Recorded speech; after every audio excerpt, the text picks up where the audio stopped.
Boa noite, pessoal. Eu sou a Ale Boiani, planejadora certificada CFP, atuante na área de investimentos e seguros. Hoje eu vou ser a mediadora dessa comunidade virtual, mais um evento, parte do programa de educação continuada da Planejar. Em nome da Planejar, eu já agradeço antecipadamente a presença de todos.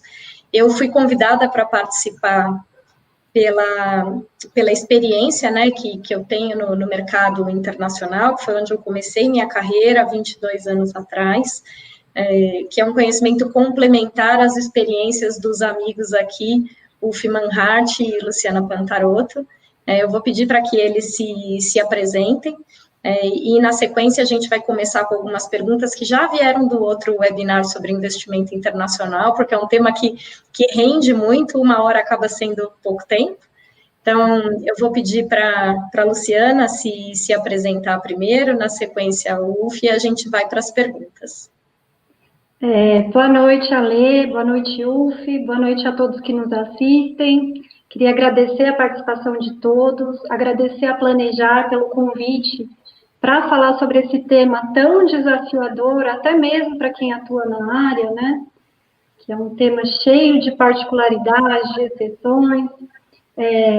Eu fui convidada pela Planejar porque eu sou advogada, sou planejadora financeira, e eu atuo na tributação de pessoas físicas e sucessão de pessoas físicas que tenham, em especial, algum tipo de conexão no exterior. Construí minha carreira em grandes consultorias e, atualmente, atuo por conta própria e auxiliando essas pessoas nesse tipo de situação que dá dor de cabeça em qualquer um.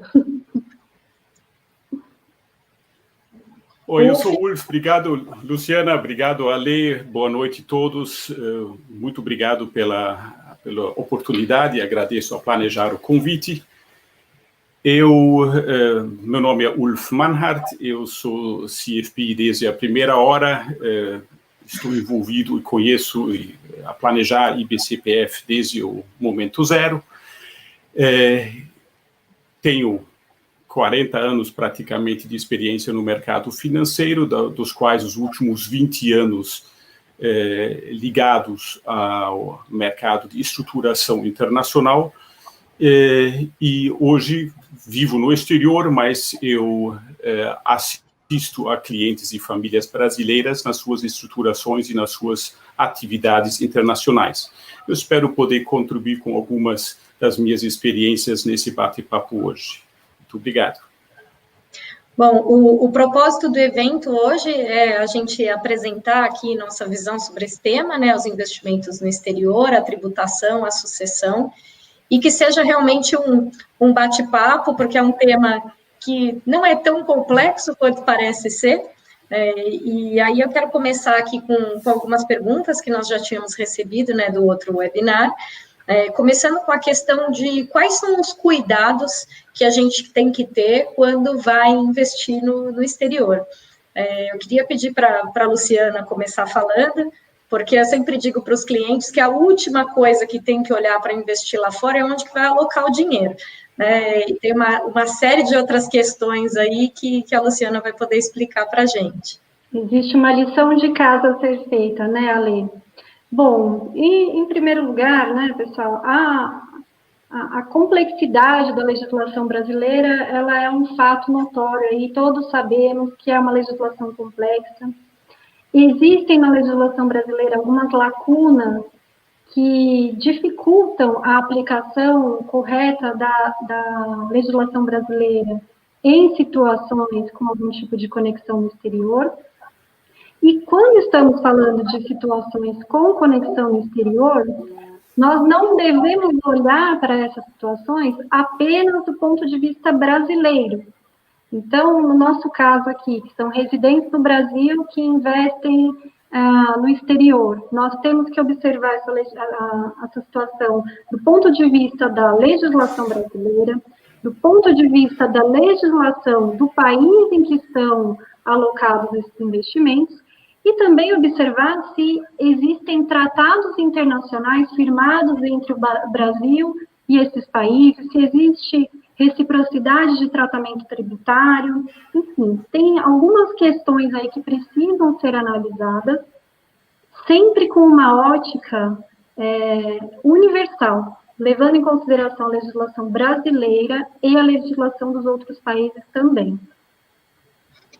Uf, acho que você pode complementar um pouquinho, falando aí, né, da tua especialidade ali na área de investimentos feito pela PJ, né, para aquela pessoa que abre uma empresa para investir, já que a especialidade da Lu é a parte de pessoa física, né, e o porquê que a gente faz um investimento na física ou na jurídica. Sim, obrigado, Ale, Luciana.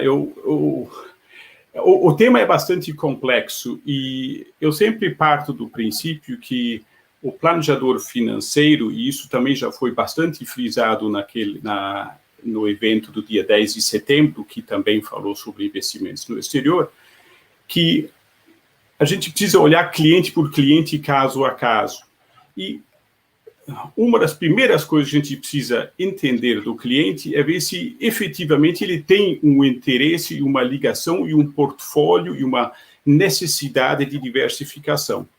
Então, a suitability e o entendimento do cliente, que ele fala, puxa, eu quero entrar e preciso investir no exterior, ele tem essas duas possibilidades. Uma, de ele trabalhar na pessoa física, utilizando instrumentos brasileiros e via gestores brasileiros investir no exterior, onde, na minha opinião, os gestores brasileiros e os gestores internacionais, em termos de investimento, eles têm as mesmas informações, quer dizer, não há necessidade, não há nenhuma diferença efetivamente de qualidade de informação. Existem, sim, regulamentos diferentes que fazem ser mais interessante alguém ir para o exterior através ou de conta de pessoa física ou através de conta de pessoa jurídica, ou ele dizer, não, eu vou deixar o dinheiro no Brasil e vou através de um gestor brasileiro.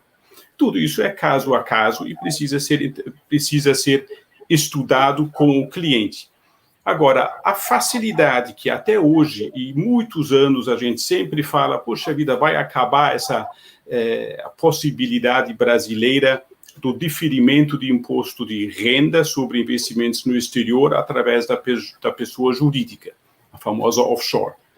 Mas até hoje não acaba. Isso está sendo, sempre continua sendo a mesma coisa. Provavelmente, ou existe sempre a probabilidade de que isto, em algum momento, seja talvez tributado anualmente, mas nada disso mudou nesses últimos 10, 15 anos, 20 anos que eu conheço essa maneira de investir no exterior. Então, dentro disso, a facilidade de trabalhar isto existe, precisa ser entendido pelo cliente, precisa ser muito bem explicado e hoje investimentos internacionais precisam de controles bastante rígidos e precisa ser visto tudo detalhadamente.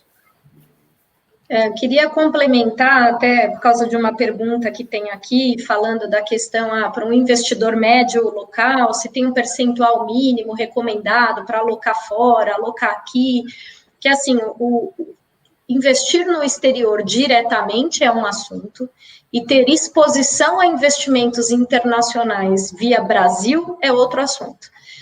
Então, como eu estava dizendo, é muito caso a caso, mas geralmente para o pequeno investidor faz sentido ele diversificar, investindo fora por aqui, porque por aqui, para vocês terem uma ideia, o Brasil representa aproximadamente 2,5% de todo o investimento de bolsa internacional, ou seja, a gente é muito pequenininho.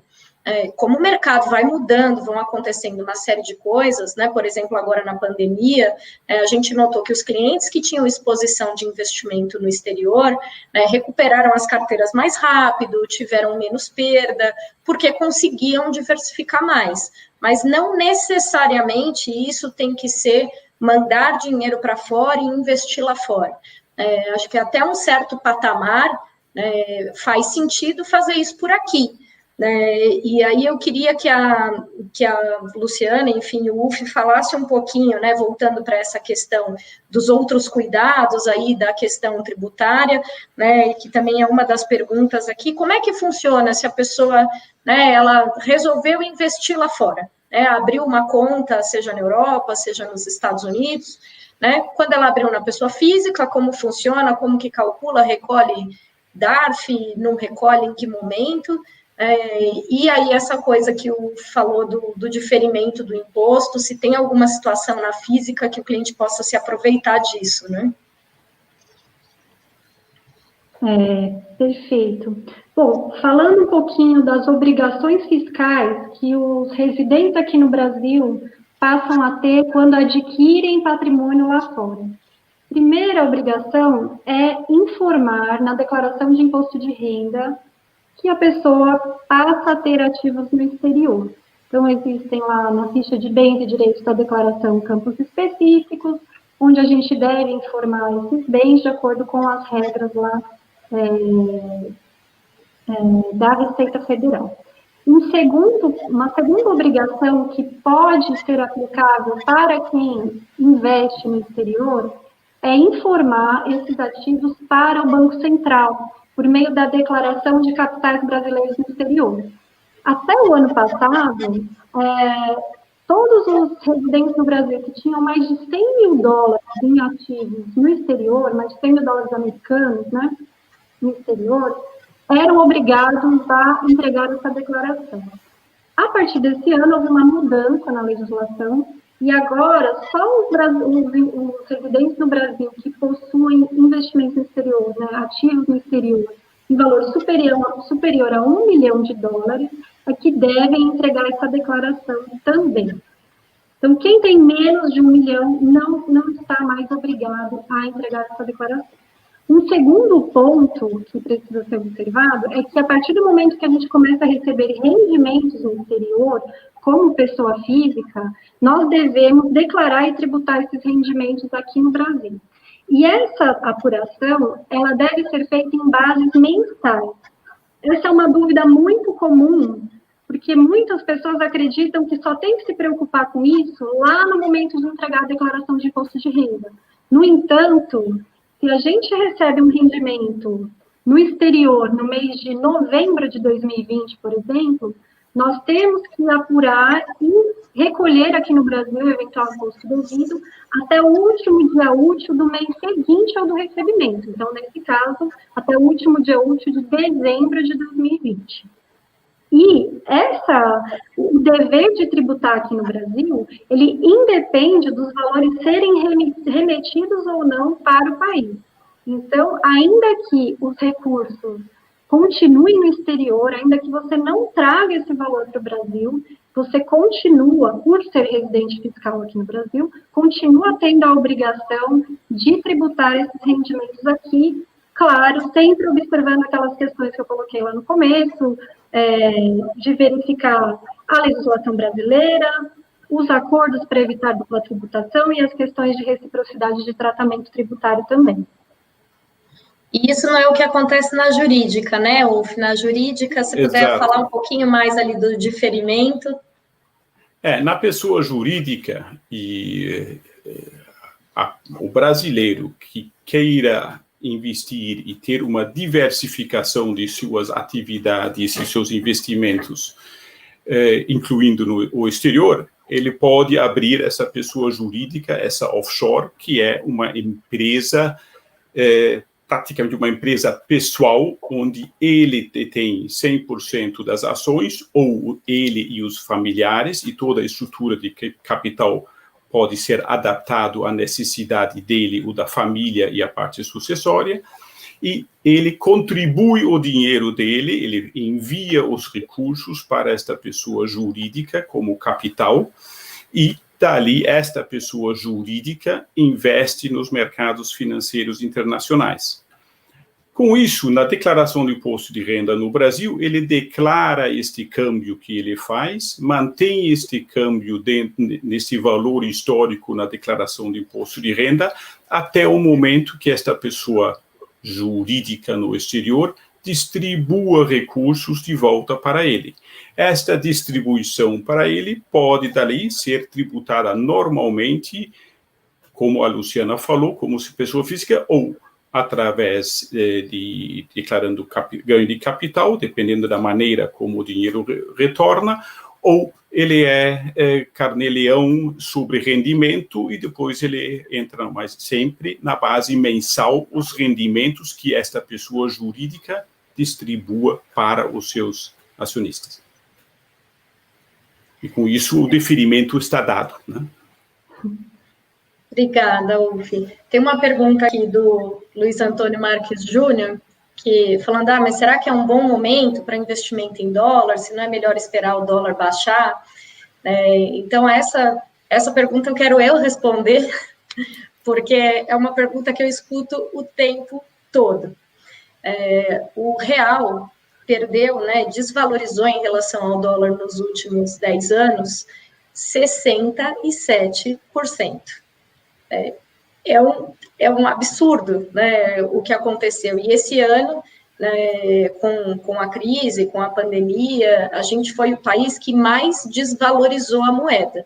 A gente perdeu, inclusive, da Argentina, né, que ficava ali, né, os dois nessa questão da desvalorização.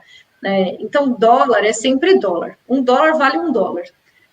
Então, não adianta o cliente fazer uma exposição, por exemplo, ele faz uma exposição aqui no mercado local, né, em um investimento internacional, que consegue fazer essa balança, né? Então, por exemplo, se eu invisto num fundo que está investindo em ativos lá fora, aqui via Brasil, né, o que vai acontecer? Se esses ativos lá fora valorizarem, ele vai valorizar também. Se esses ativos desvalorizarem, geralmente o que acontece? O dólar sobe, né? E o dólar subindo, você está investido em reais, você consegue fazer uma média disso. Então, na prática, você dolarizar oficialmente ou não dolarizar oficialmente não faz diferença, porque o resultado final vai ser o mesmo. E não tem como a gente adivinhar o dólar. Né? Se a gente pegar, por exemplo, quando a gente teve as 2 janelas de anistia, a Luciana deve ter esses números aí fácil na cabeça, lembro que a primeira janela era com dólar a 2,65 e a segunda, acho que era com dólar a 3,80, alguma coisa assim. Né? E os clientes estavam achando que estava com um dólar altíssimo. Então, eu queria também ouvir a opinião de vocês dois. Luciana? Vou deixar essa para você. Então, de fato, o dólar é bastante relativo, a moeda é muito relativo. Uma vez que os momentos são contínuos e a gente não tem a noção, efetivamente, de como que a economia local desenvolve, se ela melhora, se o dólar melhora. Isso varia o tempo todo.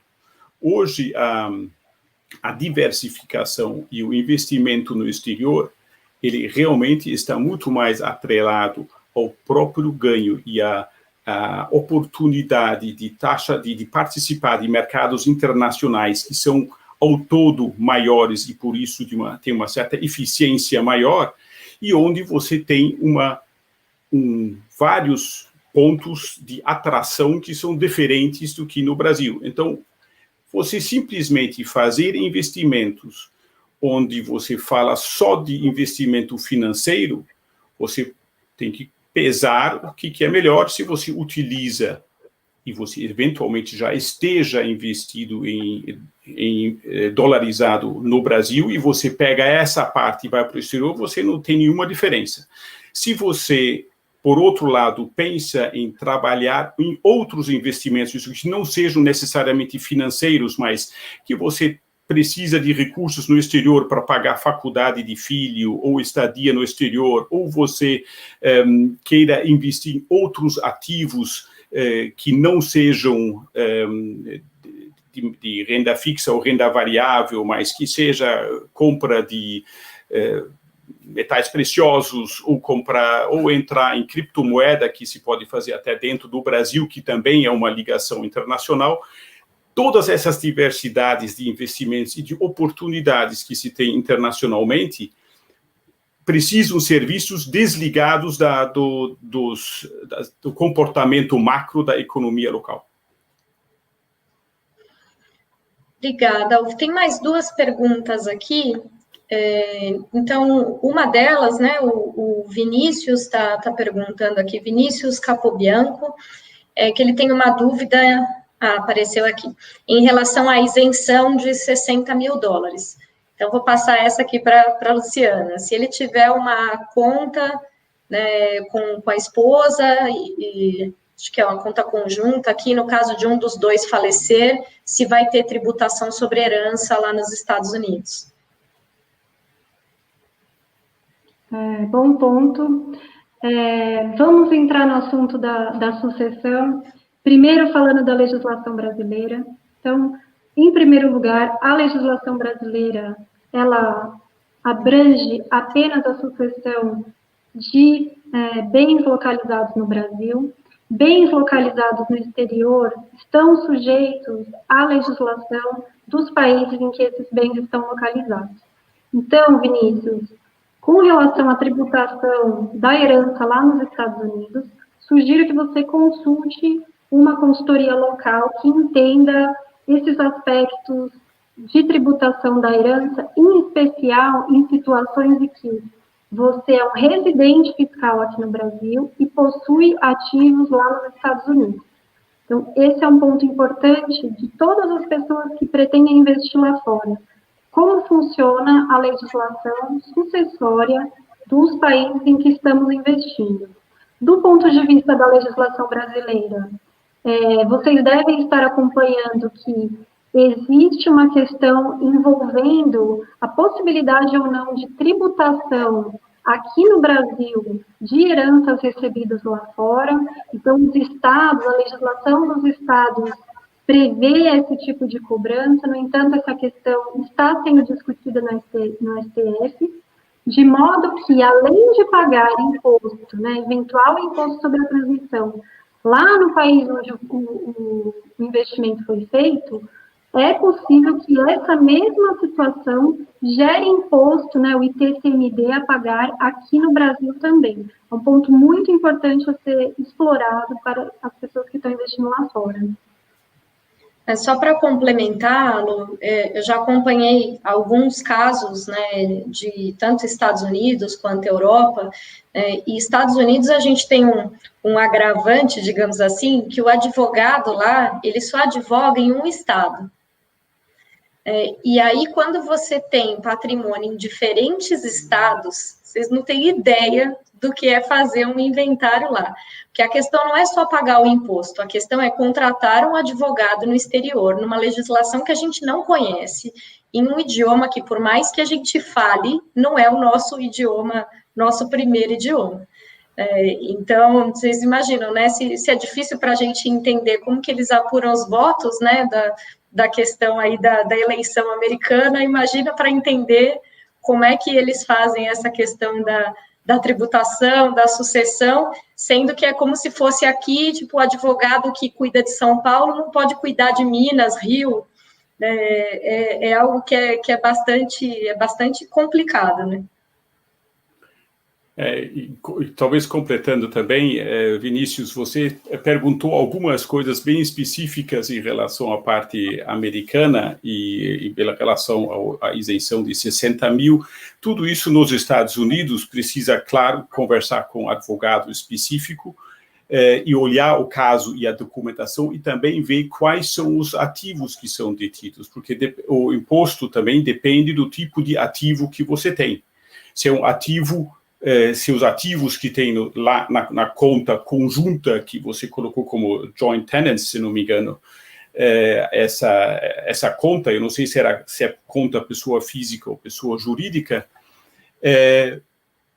os ativos são muito importantes e daí a maneira de transmissão por herança precisa ser visto nos Estados Unidos, no Brasil, efetivamente, o joint tenant é visto, a princípio é uma passagem direta, porque já são detidos por ambos. Então, o patrimônio dos dois deverá estar registrado nos ativos e nos bens da declaração brasileira. Obrigada, gente. Tem mais uma pergunta aqui, falando um pouco da questão da conta não remunerada, né? Então, o Celso Alexandre, ele está perguntando aqui, né, como que funciona a questão de incidência de imposto se a pessoa tem uma conta não remunerada, né, que, na verdade, não teria incidência de imposto, e como que funciona isso? Olha, essa dúvida, ela é gerada especialmente pela forma como nós temos que declarar esse tipo de conta no imposto de renda. Então, a gente deve declarar lá na ficha de bens e direitos da declaração de ajuste anual o saldo dessas contas em 31 de dezembro de cada ano, e a gente deve converter esses saldos pela taxa de câmbio do dia 31 de dezembro. De modo que uma pessoa que, por exemplo, tem $100 numa conta nos Estados Unidos, no final de 2019, com uma taxa de câmbio, não me recordo agora, mas em torno de, vamos supor, R$4, ela teria essa conta convertida para reais, ela seria declarada por R$400 lá na declaração de imposto de renda.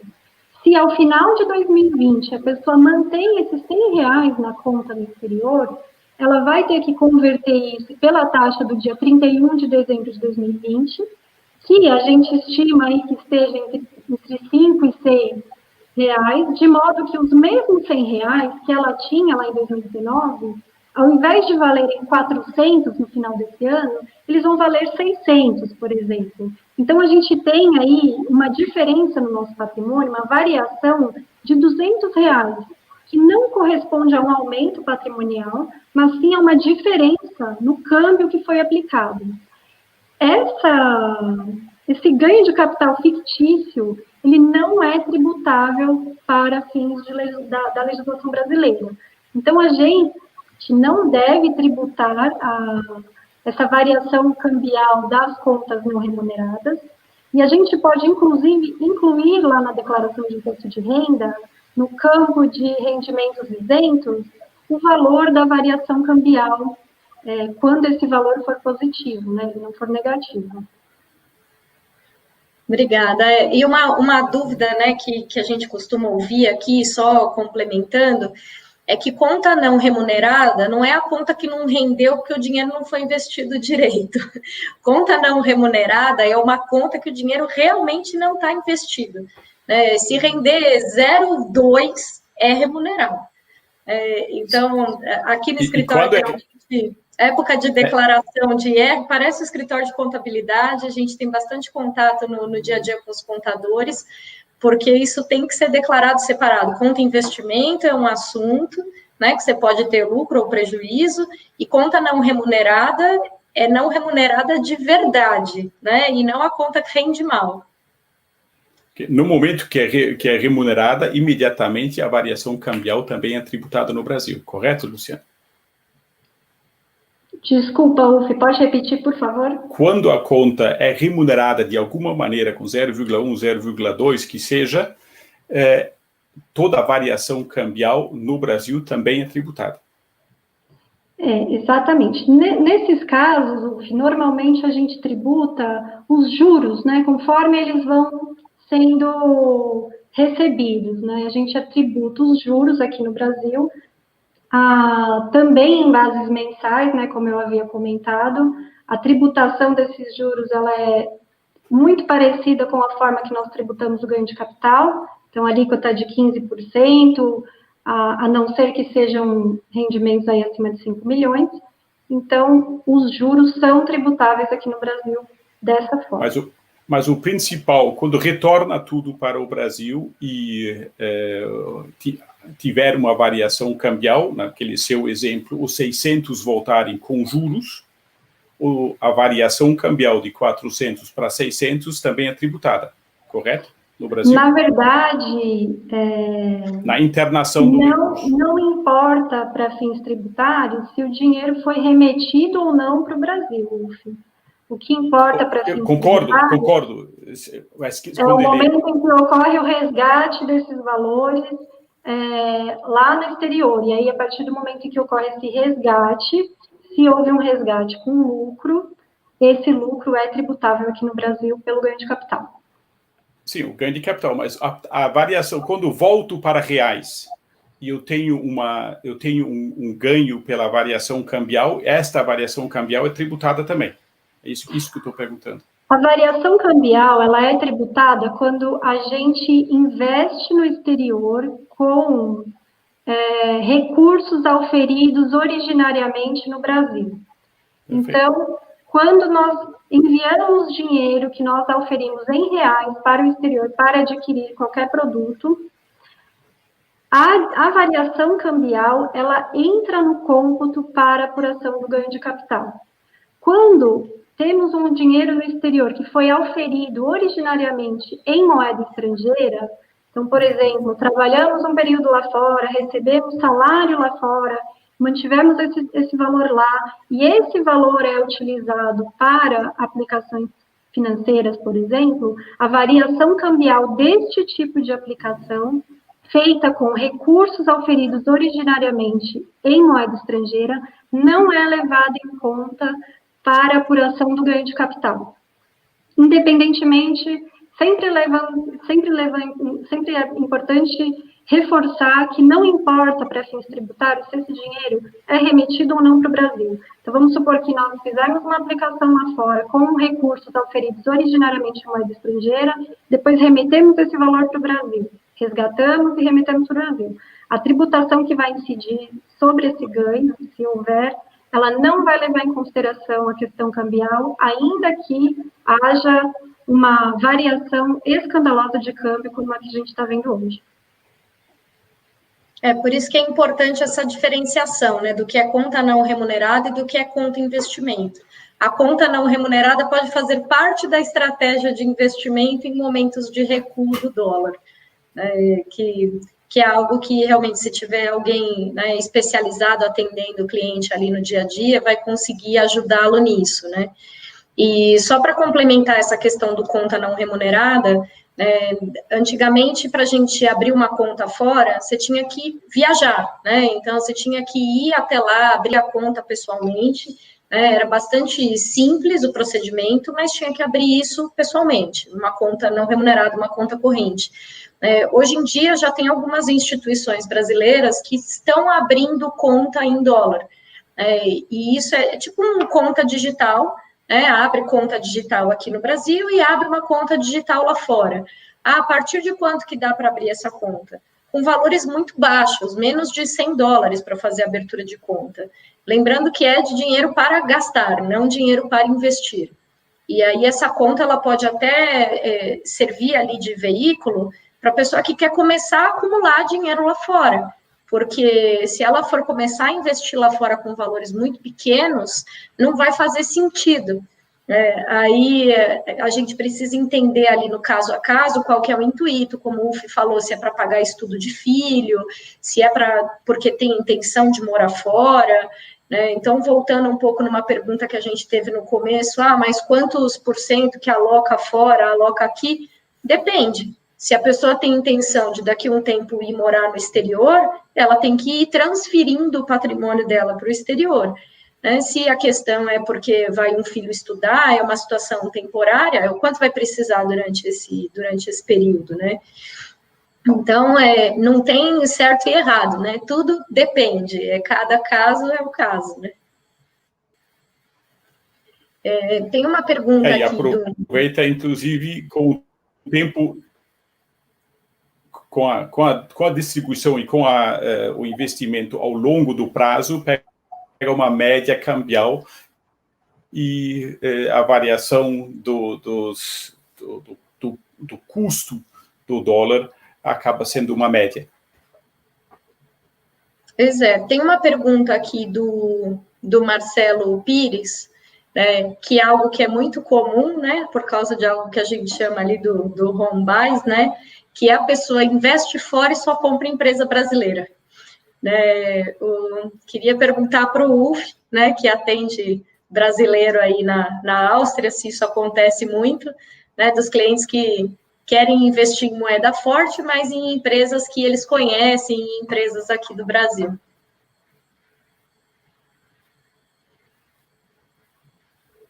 Isso é muito, muito comum. Muitos brasileiros fazem isso e têm esse home bias e falam, poxa, eu conheço essas empresas, eu tenho uma sensação melhor, eu invisto os recursos do exterior novamente no Brasil. Efetivamente, isso é minha opinião pessoal, isso não faz tanto sentido, porque efetivamente você pode fazer esses tipos de investimentos até de maneira bastante diversificada localmente no Brasil. O interessante é justamente você criar, no momento que você investe no exterior, você criar contrapartidas ou contrapesos nos seus investimentos e na sua carteira, para que você não tenha as mesmas dependências macroeconômicas ou microeconômicas do seu próprio país. Então, a diversificação é muito importante e hoje, aqui no exterior, a quantidade e a qualidade também dos investimentos, sejam elas investimentos reais, seja até em fundos imobiliários, em fundos de renda variável, de renda fixa, ou em outros ativos que tem muitos. É muito interessante e certamente é recomendado você ter uma diversificação. Obrigada. Tem uma outra pergunta aqui que eu vou falar um pouquinho e depois vou pedir para a Luciana complementar com a questão tributária, né? Uma pergunta do Rômulo G. Silva, né? Ele está perguntando se para o pequeno investidor é viável, né, operar no exterior na renda variável. Então, nessa onda aí das aberturas de contas digitais, tem uma instituição que o brasileiro consegue abrir uma conta digital de investimento, assim como aquela outra situação que eu falei que é do conta não remunerada, né, e consegue operar diretamente ali no autoatendimento. Só que aí aqui a questão é aquilo que nós falamos no começo, né? Tem uma série de preocupações que a gente tem que ter com a questão fiscal, tributária, sucessória, quando vai investir lá fora, né? Então, se é alguém que tem o conhecimento ou assessoria ali do como que vai fazer essas declarações, né? Porque o acesso tem, né? Então, pode ser uma diversificação, você consegue fazer. Mas aí eu queria que a Lu complementasse um pouquinho aí, né? Uma pessoa física que está operando ali renda variável todo mês lá fora e todo mês está recebendo rentabilidade, o que ela tem que fazer? Bom, excelente pergunta, Rômulo. Em primeiro lugar, os ganhos de capital decorrentes da venda dessas ações são tributados aqui no Brasil pelo imposto sobre o ganho de capital. Então, a gente vai pegar o custo de aquisição, o custo de venda, e aí esse delta, né, essa variação positiva, ela vai ser tributada aqui no Brasil. E também temos que levar em consideração se a alocação foi feita com recursos auferidos originariamente em reais ou em dólares, como nós já comentamos. Mas o pequeno investidor, ele tem um benefício aqui na legislação brasileira, que é a isenção. Então, quando a gente opera, né, na Bolsa Americana, por exemplo, e as nossas operações dentro de um mês, elas não superam 35 mil reais, desculpa, esses ganhos ocorridos nessas operações são isentos de ganho de capital aqui no Brasil. Então, se você é um pequeno investidor que está trabalhando, realizando operações dentro dessa margem, dentro de um mesmo mês, você pode se beneficiar aí dessa isenção de até 35 mil reais, considerando todas as operações ocorridas no mês. Agora, como o câmbio o dólar está muito valorizado, é um pouco mais difícil, né, se encaixar nessa regra de isenção. No entanto, ela existe e ela pode ser aproveitada pelo pequeno investidor.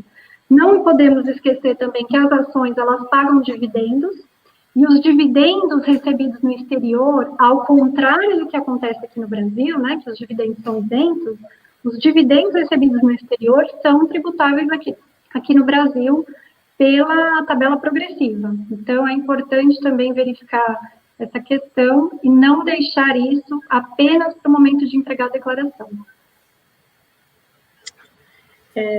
Tem uma pergunta aqui agora do Birajara Vieira, que ele está perguntando para a Luciana, mas acho que, né, os dois aí vão ter bastante a acrescentar, né, sobre a constituição de uma BVI, que tenha sido feita parte de recurso originado daqui e parte de recurso que já estava fora, como que calcularia o imposto na distribuição de lucro?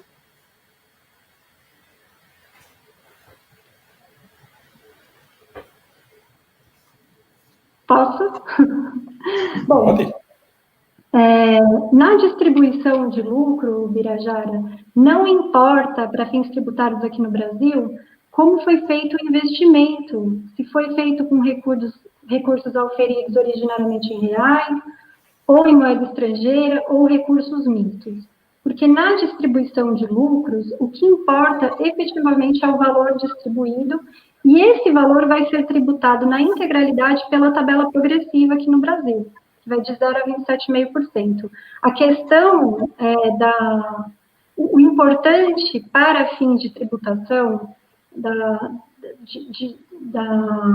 da forma em que nós investimos, né, se foi com recursos do Brasil, com recursos estrangeiros, ela só é relevante quando estamos falando de tributação de ganho de capital, e não quando estamos falando da tributação sobre a distribuição de lucros.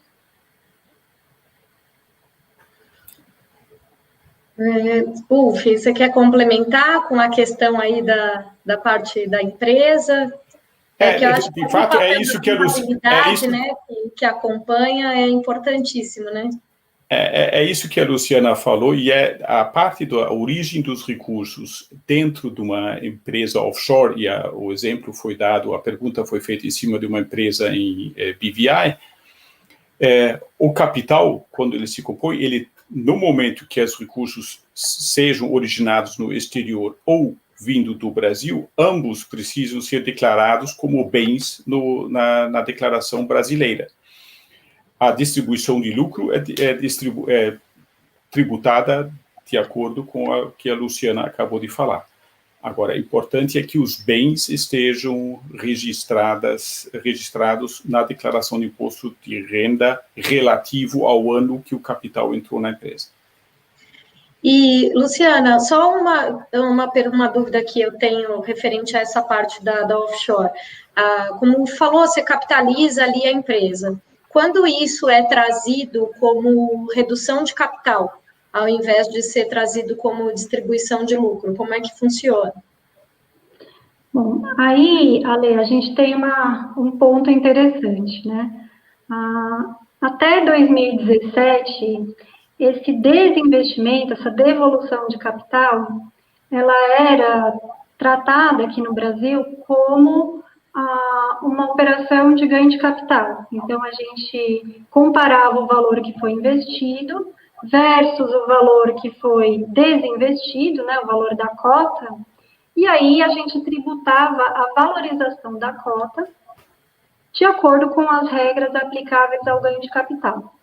No entanto, a Receita Federal, lá em 2017, numa solução de consulta, ela apresentou um entendimento divergente. Era uma solução de consulta de um contribuinte que tinha feito a repatriação, então não era assim aquela situação pura e simples, mas em síntese, a Receita Federal informou para esse contribuinte que essa devolução de capital deveria ser tributada pela tabela progressiva. E desde então, esse é um tema que vem sendo discutido, e há ainda muita divergência, até mesmo entre os juristas, sobre qual é o método que deve ser adotado para tributar as devoluções de capital de BVI.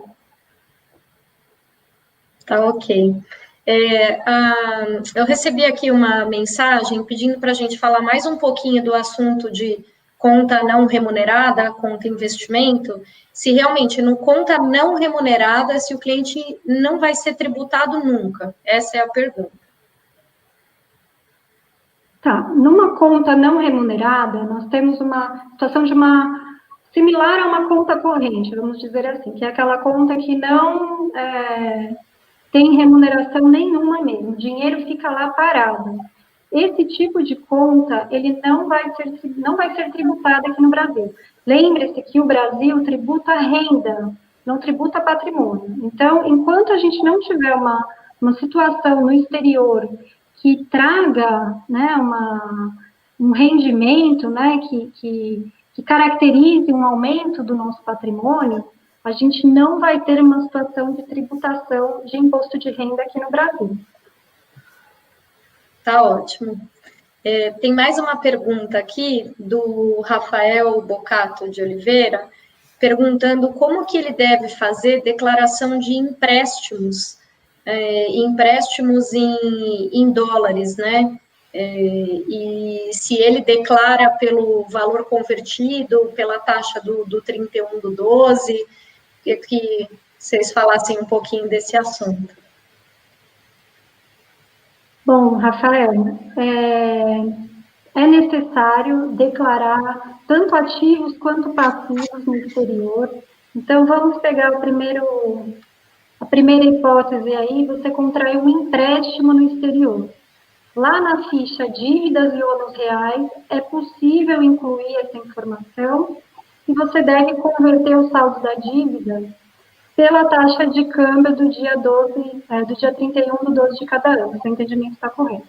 E o contrário, quando a gente tem, a gente é o credor, né, a gente empresta um valor lá para fora, a gente deve colocar o valor do câmbio na data em que a gente fez o empréstimo.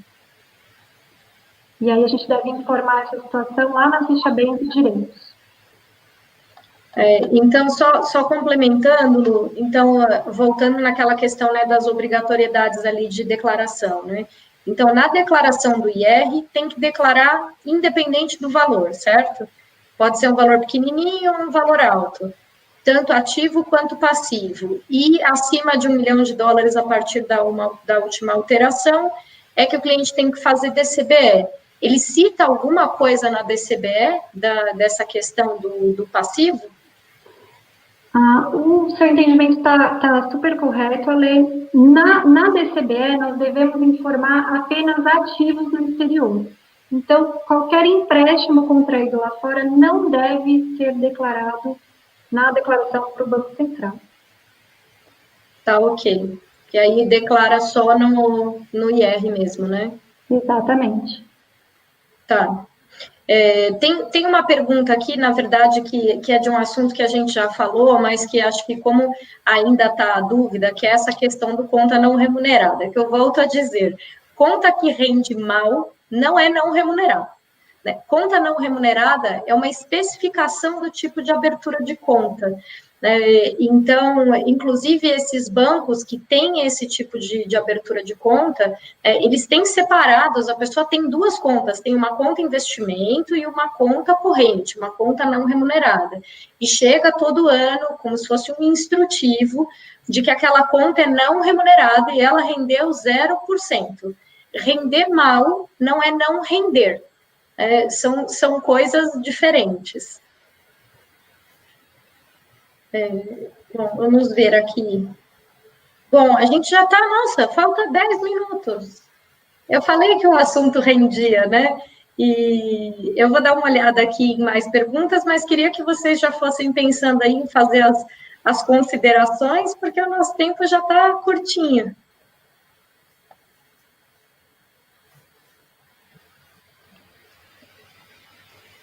Lu? Bom, eu falei bastante, né? Ulf, quer começar? Tá bom, não. Ninguém deixa de falar. O tema de investimento no exterior e toda essa parte tributária, ela precisa se ajustar à necessidade do cliente. Então, uma das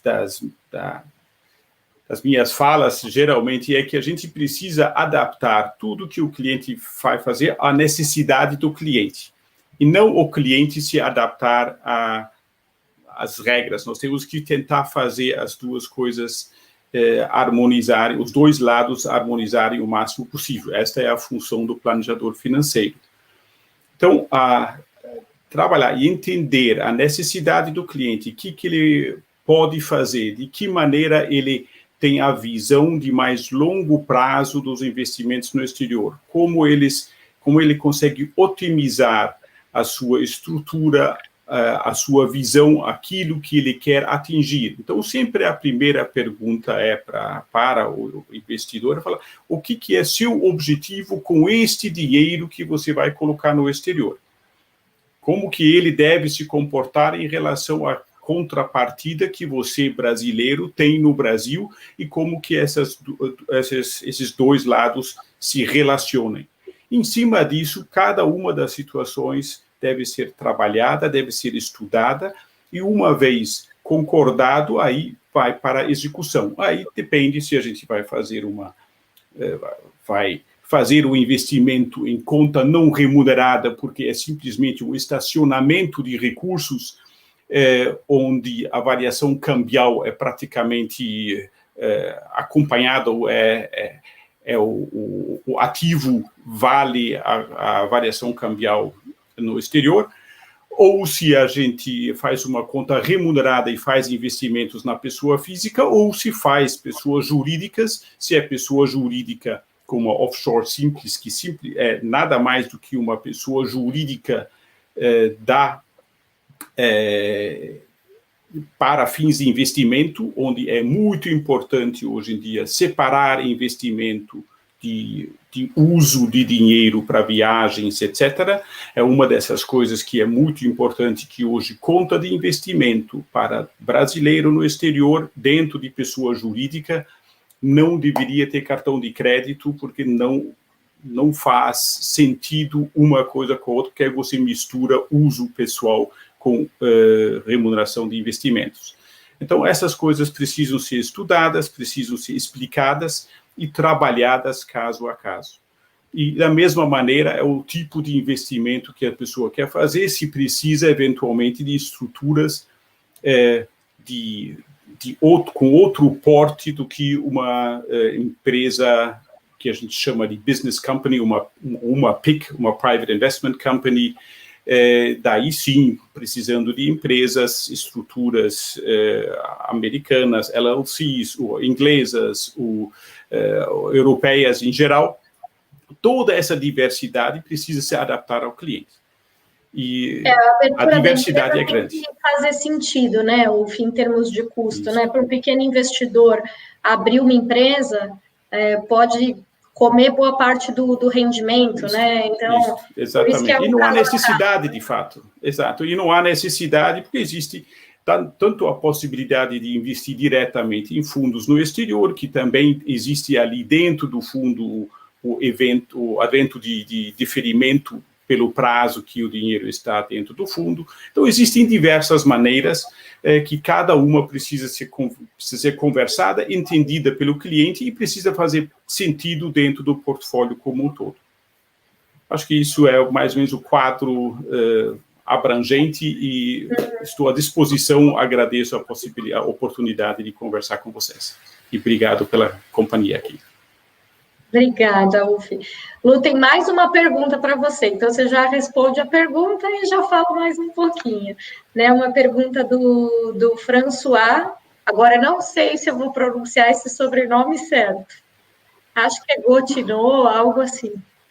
É um sobrenome fácil, que nem o do Uf, assim.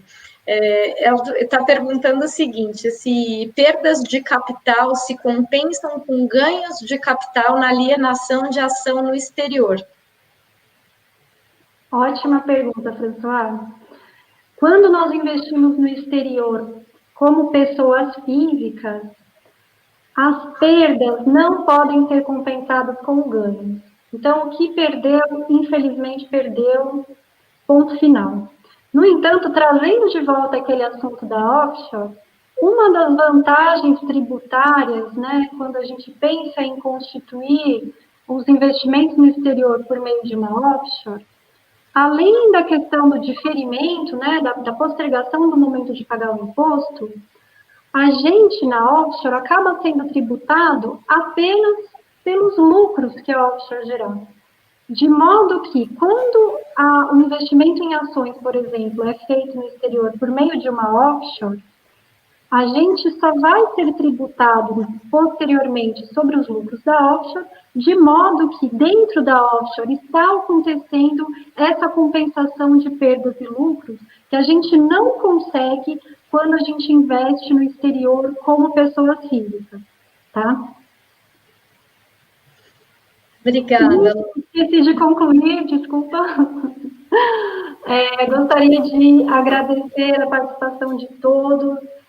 Fiquei muito feliz de ver que temos muitas questões, é um tema ainda que muito polêmico, com muita... E vocês, planejadores em especial, são muito interessados em entender essas situações, porque elas acabam em algum momento esbarrando aí no dia a dia de vocês.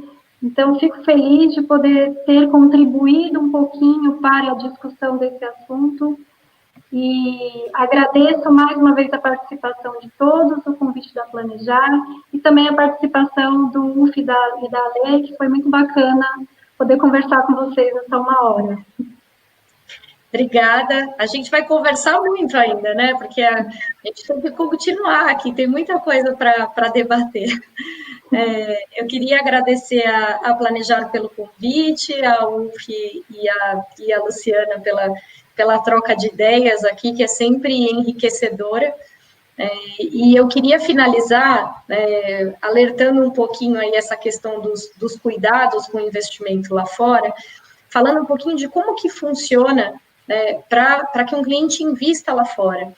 Uma pessoa que é brasileira, que trabalha com investimentos aqui, ela pode, na verdade, indicar este cliente para uma instituição no exterior, que vai atender este cliente em conjunto.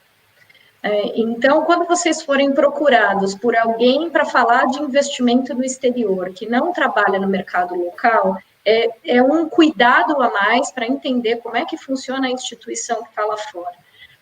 Outra coisa que eu acho super importante é que vocês procurem empresas no exterior de capital aberto, ou seja, empresas que vocês possam checar a informação.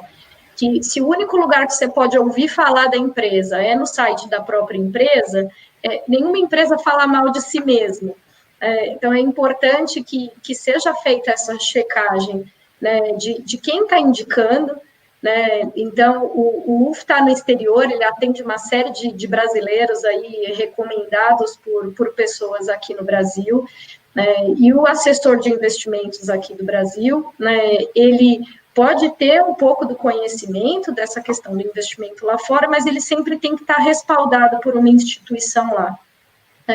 Então, eu fico aqui, me coloco à disposição, né, se vocês tiverem aí perguntas adicionais, quiserem bater papo, Ale Boiani 360 é o meu Instagram, pode me mandar mensagem lá no inbox que eu respondo, né, não prometo que eu vá responder rápido, né, porque a agenda é corrida, mas essa troca de ideias com pessoas, né, de vivências diferentes, né, o UF há tantos anos no mercado, né, e atendendo os brasileiros aí do exterior, a Luciana com essa parte que, né, tem tanta pergunta aí, questão fiscal, tributária, sucessória, e quero agradecer mais uma vez a participação de todos.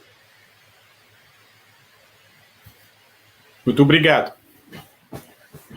Obrigada, gente. Então, vamos nos falando. Um beijo e boa semana para todos. Tchau, tchau.